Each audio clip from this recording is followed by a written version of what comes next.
Isa pong maganda at mapagpalang araw sa inyong lahat. Bagamat marami ang nagtatanong kung sino ang pumatay kay Jesus, may isa pang tanong na kailangan din namang sagutin. Bakit kailangang mamatay ni Jesus? Why did Jesus have to die? Pakinggan po natin ang sinabi ni Jesus sa Book of John, chapter 10, verses 15 to 18. Just as the Father knows me, and I know the Father, and I lay down my life for the sheep. I have other sheep that are not of the sheep pen.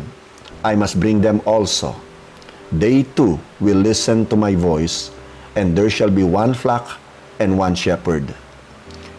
The reason my Father loves me is that I lay down my life, only to take it up again. No one takes it from me, but I lay it down of my own accord. I have authority to lay it down and authority to take it up again. This command I received from my Father. Ang Diyos po magpapala sa kanyang buhay at makapangyarihang salita. Walang sino man ang may kapangyarihang kumuha ng buhay ng anak ng Diyos. Kusa po itong ibinigay at inialay ni Jesus. Ang tanong, bakit?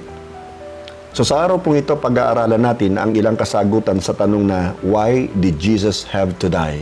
Mula po mismo sa salita ng Diyos. Okay? So number 1, Jesus had to die because it was determined by the will of God.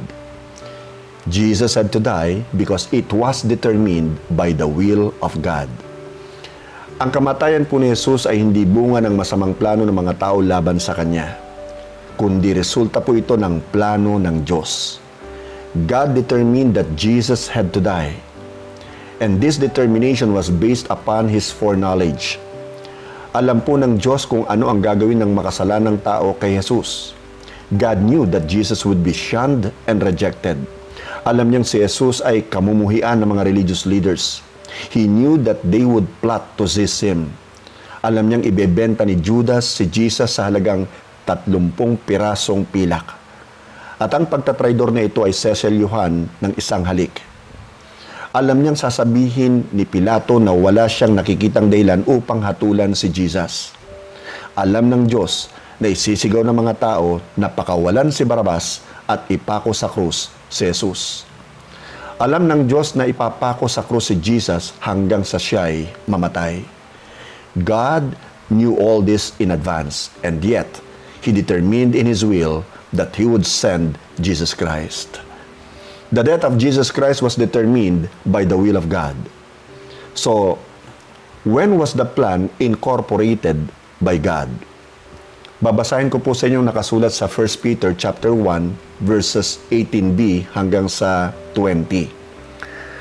For you know that it was not with perishable things such as silver or gold that you were redeemed from the empty way of life handed down to you from your ancestors, but with the precious blood of Christ, a lamb without blemish or defect.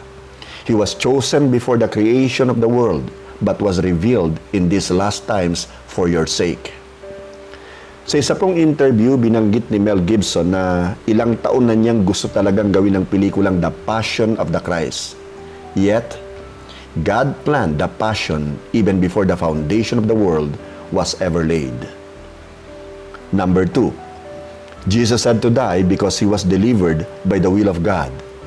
Sa Romans chapter 8 verse 32 nakasulat po, He who did not spare His own Son but gave Him up for us all, how will He not also, along with Him, graciously give us all things? So the question is, who delivered Jesus up to die? The answer, God the Father did. Yes, you heard me right. God the Father did. Pero maaaring may tanong mo sa akin, hindi ba si Judas ang nagkanulo kay Jesus? At hindi nga ba't ang mga Jewish leaders ang nag-pressure sa Roman leaders na hatulan ng kamatayan si Jesus? Ang sagot po sa mga tanong na ito ay yes. Oo.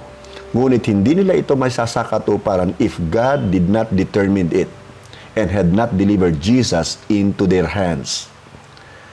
Natatandaan niyo ba noong kasama ni Jesus ang kanyang mga alagad sa huling hapunan?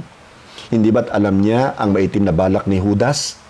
Yes, he knew it because it was planned by God based on His foreknowledge of what Judas would do. God delivered Jesus up. God gave His Son into their hands, and Jesus laid down His own life. Number 3, Jesus had to die because He was dedicated to the will of God. Doon po sa book of Isaiah chapter 50 verse 6 nakasulat, I offered my back to those who beat me, my cheeks to those who pulled out my beard. I did not hide my face from mocking and spitting. Sa John chapter 5 verse 30, ganito po ang nakasulat, By myself I can do nothing. I judge only as I hear, and my judgment is just, for I seek not to please myself, but Him who sent me. At sa John chapter 6 verse 38, ganito naman po ang nakasulat, For I have come down from heaven not to do my will, but to do the will of Him who sent me. Now sa John chapter 4 verse 34, My food, said Jesus, is to do the will of Him who sent me and to finish His work. At syempre, doon po sa book of Philippians chapter 2 verses 5 to 8, nakasulat, In your relationships with one another, have the same mindset as Christ Jesus, who, being in very nature God, did not consider equality with God something to be used to His own advantage. Rather, He made Himself nothing by taking the very nature of a servant, being made in human likeness. And being found in appearance as a man, He humbled Himself by becoming obedient to death, even death on a cross. Number 4, Jesus had to die because of man's disobedience to the will of God. Sa Acts chapter 2 verse 23 po, nakasulat, This man, meaning si Jesus, was handed over to you by God's deliberate plan and foreknowledge. And you, with the help of wicked men, put Him to death by nailing Him to the cross. Ang katotohanan pong ang kamatayan ni Jesus ay determined by the will of God, and Jesus was delivered according to the will of God, does not diminish man's role in His death. Ang sabi po ni Pedro, ang Jesus na ito ay pinagkanulo sa inyo ayon sa pasya at kaalaman ng Diyos sa mulat-mula pa, ay ipinapako nyo at ipinapatay sa mga taong masasama. It was because of the wicked that Jesus died, but it was also for the wicked that He died. Now listen carefully. It is also because of us and for us that Jesus died. So ang tanong, sino sa inyo ang magsisimula at mamumuhunan sa negosyo kahit simulat sa pool, alam mo nang malulugi ito? Sino sa inyo ang lalabas ng bahay kahit alam mo in advance na hold the pen at papatayin ka? Siyempre, wala. Ngunit ito po ang ginawa ni Jesus. Alam niya kung ano ang mangyayari. Jesus knew that He would be despised and rejected. He knew that He would be betrayed and beaten. He knew that He would be nailed to a cross. Yet, that was His plan. He knew that if we were to be saved from our sin and possess eternal life, there had to be an offering for sin. So Jesus offered Himself up. Nang ipinta po ni Rembrandt ang kanyang kilalang painting of the Crucifixion, ipinanta niya ang kanyang sarili kasama ang mga tao. Sinabi naman po ni Mel Gibson sa isang interview tungkol sa pelikulang The Passion of the Christ, na kamay niya ang makikitang nagpapako sa mga kamay at paa ni Jesus sa krus. Kapatid, kaibigan, it is because of us. It is because of you and me that Jesus came and died. May isa naman pong artist ang nagpinta ng crucifixion scene at nang matapos niya po ito ay pinagmasdan niyang mabuti. Hanggang sa may tuon niyang mabuti ang kanyang paningin kay Jesus. At dito niya napagnilayan ang kalupitan at pasakit na tinamo ni Jesus sa krus. So kinuha niya uli ang kanyang brush at isinulat sa ibaba ng painting ang mga salitang ito. All this I have done for you. What have you done for me? Tayo na pong manalangin. Panginoon naming Diyos na buhay at makapangyarihang sa lahat, maraming salamat po sa pagre-remind mo sa amin ng mga dahilan kung bakit kailangang mamatay ni Jesus. Na ang number 1, Jesus had to die because it was determined by the will of God.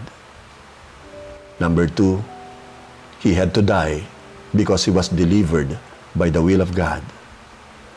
Number 3, Jesus had to die because he was dedicated to the will of God.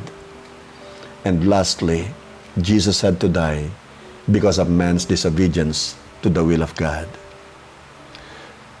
Father God, maraming salamat po sa inyong pagsasakripisyo. Nangyalay niyo ang inyong nag-iisa at pinakamamahal na anak na si Jesus para kaming makasalanan ay matubos sa tiyak na kapahamakan. Maraming salamat din po sa inyong pag-ibig na ganun na lamang at hindi niyo po ipinagkait sa amin si Jesus. Ngayon ang dalangin po namin, tulungan niyo po kaming mamuhay ng ayon sa inyong kalooban upang lalo pang maluwalhati at madakila ang inyong pangalan. Ngayong ipinaunawa niyo po sa amin na si Jesus ay namatay para sa amin, tulungan niyo po kaming mabuhay para sa Kanya. Ito po ang aming samot dalangin sa pangalan ni Jesus. Amen and amen and amen. May the Lord bless you and keep you. May the Lord make His face to shine upon you. May the Lord be gracious unto you. And may the Lord turn His face toward you and give you peace. Shalom. Stay safe, everyone, and be strong in the Lord and in the power of His might. Glory to God.